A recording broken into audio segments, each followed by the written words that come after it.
I want everybody to see this book. One of my favorite books to read on Jim Crow. Stories from Jim Crow Museum. It's called Watermelons, Nooses, and Straight Razors, right?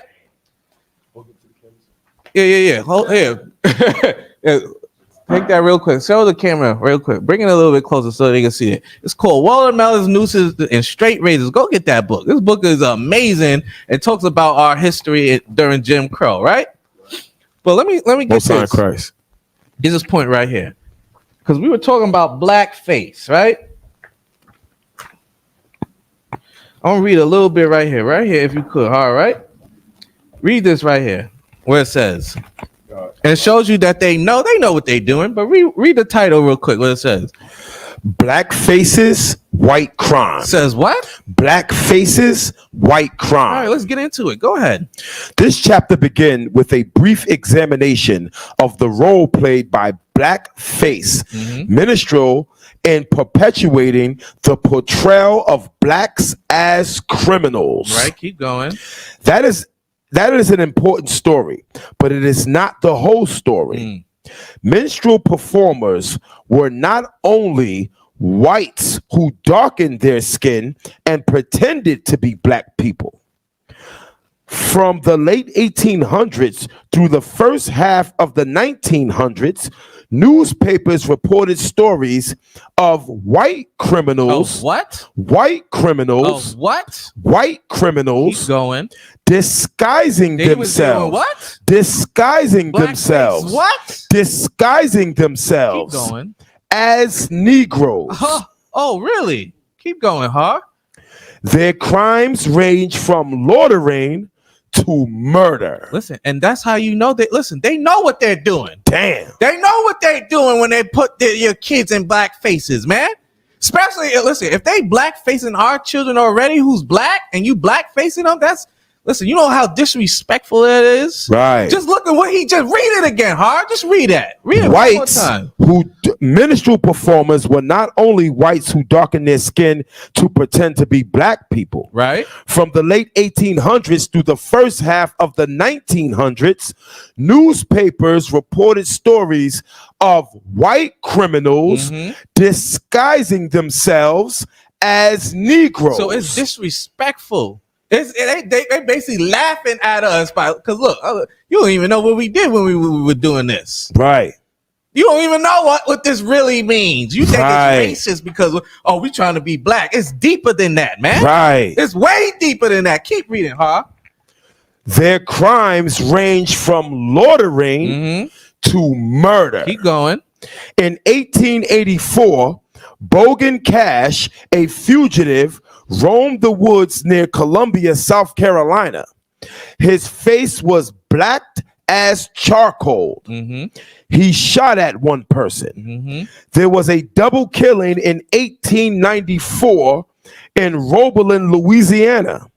A man described only as a peddler heard cries of murder coming from a home and broke down the door, pistol in hand. He saw two black-faced men. Oh, I'm surprised. Keep going. Attacking a white woman. No, you say what? Attacking a white woman. And guess what they did for black people who did touch a white woman? They hung them. Right. They lynched them. Right. Keep going, hard.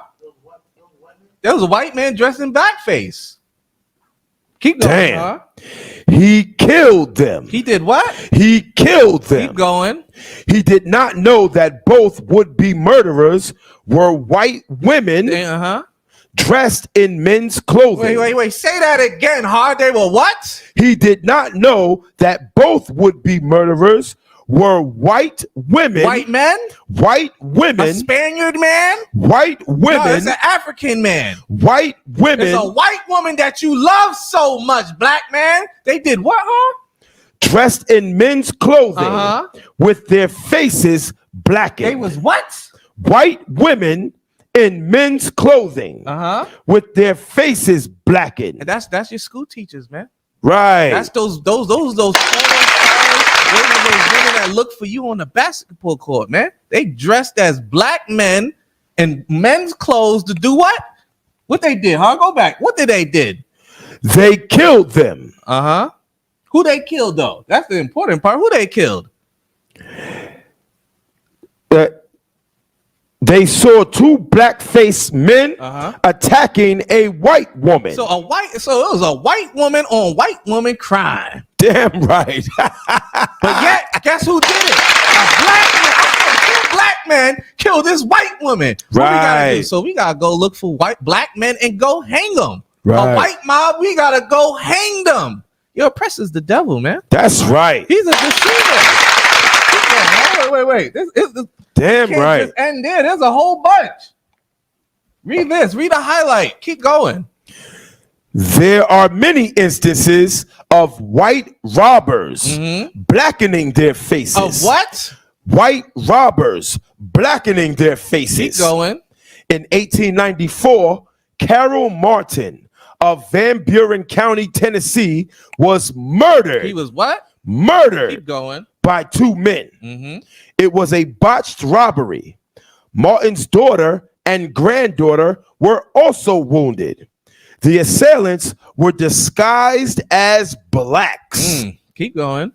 In 1906, the police department of Los Angeles reported that some recent robberies, burglaries, and holdups supposed to have been committed by Negroes. Of course. Keep going. Have been committed by white men. Wait, what? It have been committed by who? By white Your men. Your oppressor is what? By white Your men. Your supervisor wanting you to get to work on time is what? By white men. Blue collar crimes happen by who? By white men. Keep going. Disguised as blacks. Listen, man. How much time? How deep do you want to go down the blackface rabbit hole, man? Damn. We can go deeper, hard. No, don't stop there. Damn. Don't stop there.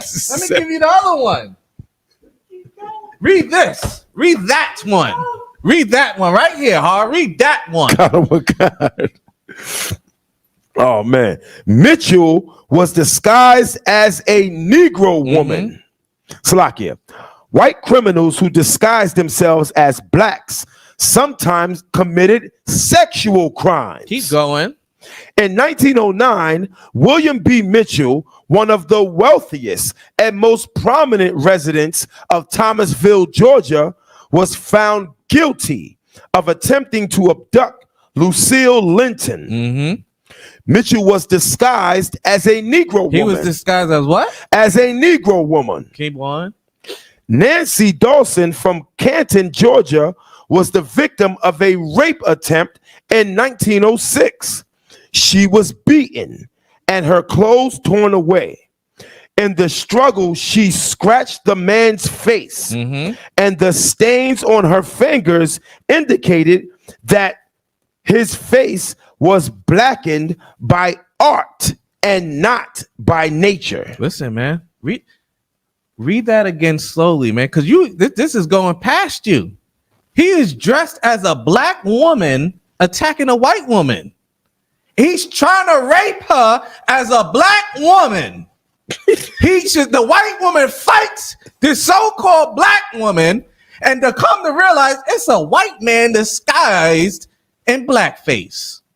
And cross-dressing. And remember, this is in the rich area of the white people's place. Right. Imagine this happened in Manhattan or wherever you're located at, wherever the most wealthiest rich place is in your area. Imagine a white man dressed as a black woman going to attack a white woman, and she's fighting for her life. Come to realize she's fighting one of her own kind, man. Right. One of her own kind. Your oppressor's the goddamn devil, man. Damn right. He's a deceiver, man. It's right here. He's the biggest deceiver this world has ever known, and he needs to be eradicated, man. Damn right. He needs to. It will cleanse the earth. It will cleanse the sea, the sky, space, Mars, wherever he puts his filthy, disgusting inventions at, it will cleanse it. The earth will be cleansed, man. But if starts by blacks, Hispanics, and Native Indians coming together.